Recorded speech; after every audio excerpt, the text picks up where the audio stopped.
Assalamualaikum warahmatullahi wabarakatuh.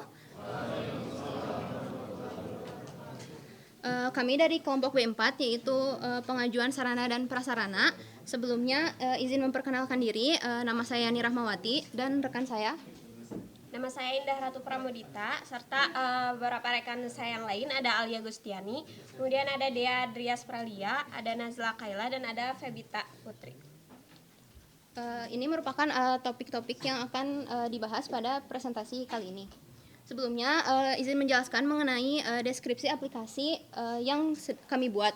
Jadi sarana dan prasarana ini tuh merupakan salah satu layanan dari sistem kemahasiswaan Polban, di mana bertujuan untuk mempermudah proses birokrasi pengajuan sehingga peminjaman sarana prasarana itu lebih mudah dan meningkatkan transparansi dan mengurangi penggunaan kertas. Selanjutnya yaitu ada rencana dan progres yang telah kami lakukan, di mana dalam melakukan perencanaan ini kami membuat menjadi 4 aktivitas. Yang pertama itu ada requirement analysis, di mana dalam melakukan analisis ini kami menentukan sistem requirement, kemudian ada business rules, dan juga fitur aplikasi yang akan kami implementasikan. Selanjutnya untuk aktivitas selanjutnya itu ada desain aplikasi, di mana dalam desain aplikasi ini kami membuat wireframe serta prototipe dari aplikasi yang akan dibuat. Dan implementasi desain aplikasi ini dilakukan di Figma. Selanjutnya untuk implementasi dari keseluruhan fitur aplikasi kami, yaitu ada 6 fitur yang telah disusun, yang telah direncanakan. Untuk fitur yang telah terrealisasikan yaitu ada fitur pengajuan, di mana secara keseluruhan ini progres implementasi yang telah kami lakukan itu mencapai 40%. Selanjutnya untuk aktivitas pengujian ini, dari fitur yang telah terrealisasikan, aktivitas pengajuan ini masih dalam proses, sehingga progres yang telah kami capai itu masih mencapai 20%. Oke, selanjutnya ada model bisnis. Yang pertama ada business rules. Di sini ada 4. Yang pertama itu dokumen yang diajukan oleh pengaju itu hanya bisa diterima dalam format PDF. Lalu selanjutnya pengaju itu tidak bisa mengajukan peminjaman di tanggal H-7 atau H+7 UTS dan UAS. Selanjutnya status pengajuan itu hanya terdiri dari direview, direvisi, selesai, dan ditolak.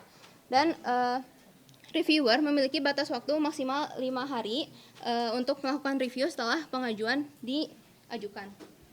Nah, selanjutnya ada bisnis proses, di mana ini tuh kan nggak kelihatan. Jadi secara singkatnya itu dimulai dari pengaju mengajukan pengajuan sarana dan prasarana, lalu sistem akan mengecek apakah pengajuan tersebut H-7 atau H+7 UTS atau UAS, dan jika tidak, maka akan masuk ke proses selanjutnya, yaitu review pengajuan oleh Sekretaris Umum BEM.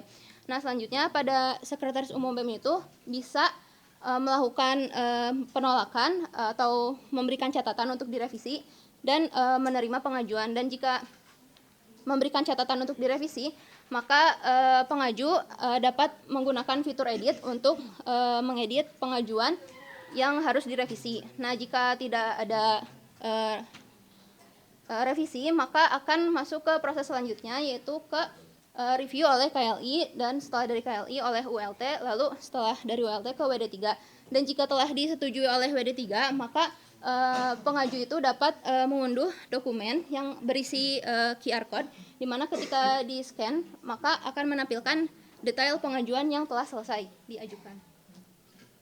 Oke, selanjutnya yaitu ada requirement dari aplikasi yang akan kami buat.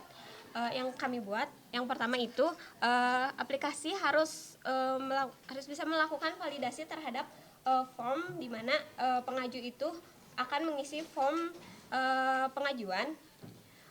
Sebelumnya dari aplikasi yang kami buat ini ada 2 user, yaitu ada pengaju dan ada juga reviewer, di mana pengaju ini yaitu ada Ormawa, baik himpunan ataupun UKM di Polban. Kemudian ada reviewer. Untuk reviewer itu terdiri dari Sekumbem, kemudian ada KLI, ULT, dan WD3.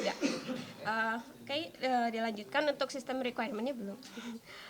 Selanjutnya dari form yang telah diisi oleh pengaju kemudian dapat ditampilkan di tabel pengajuan, di mana tabel pengajuan ini terdiri dari beberapa kolom, namun tidak semua data yang diisi dalam form itu ditampilkan dalam tabel pengajuan.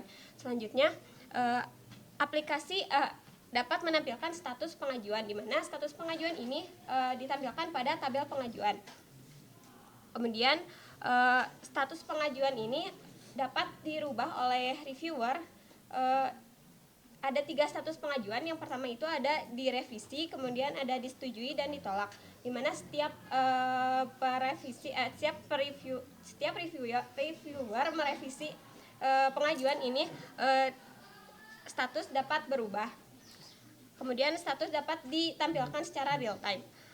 Selanjutnya, aplikasi harus bisa menampilkan riwayat dari pengajuan dan dari pengajuan yang telah dilakukan hingga status disetujui atau status ditolak. Pengajuan akan ditampilkan dalam tabel riwayat.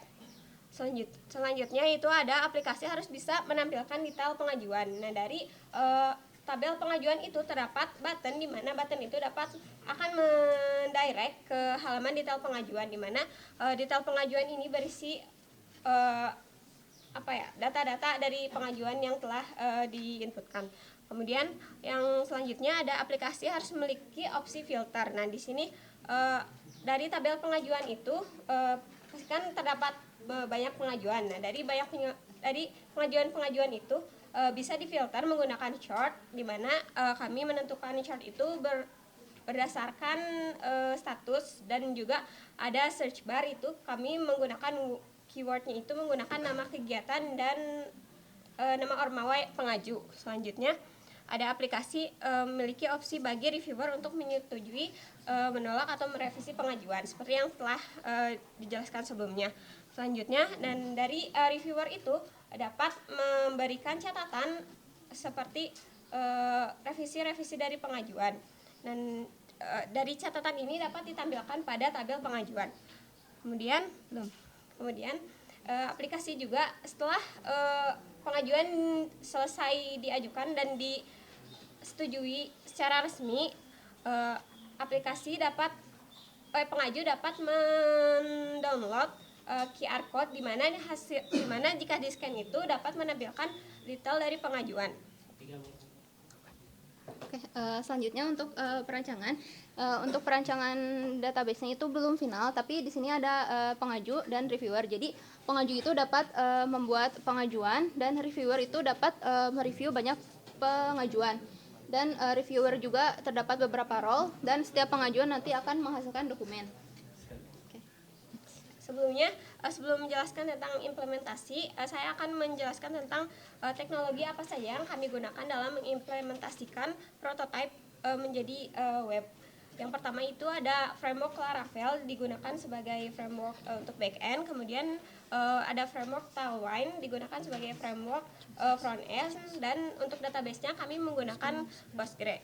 Nah, ini untuk tampilan dari landing page. Oh iya, sebelumnya untuk aplikasi ini juga merupakan subtopik dari aplikasi sistem informasi kemahasiswaan. Jadi saat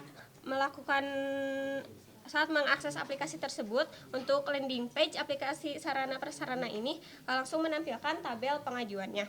Nah, di mana di sini terdapat dua button untuk menampilkan tabel diajukan dan menampilkan tabel riwayat. Selanjutnya ini ada button, di mana button ini akan menampilkan form yang akan diisi oleh pengaju. Kemudian formnya itu seperti berikut, di mana di sini terdapat beberapa field. Kembali lagi coba.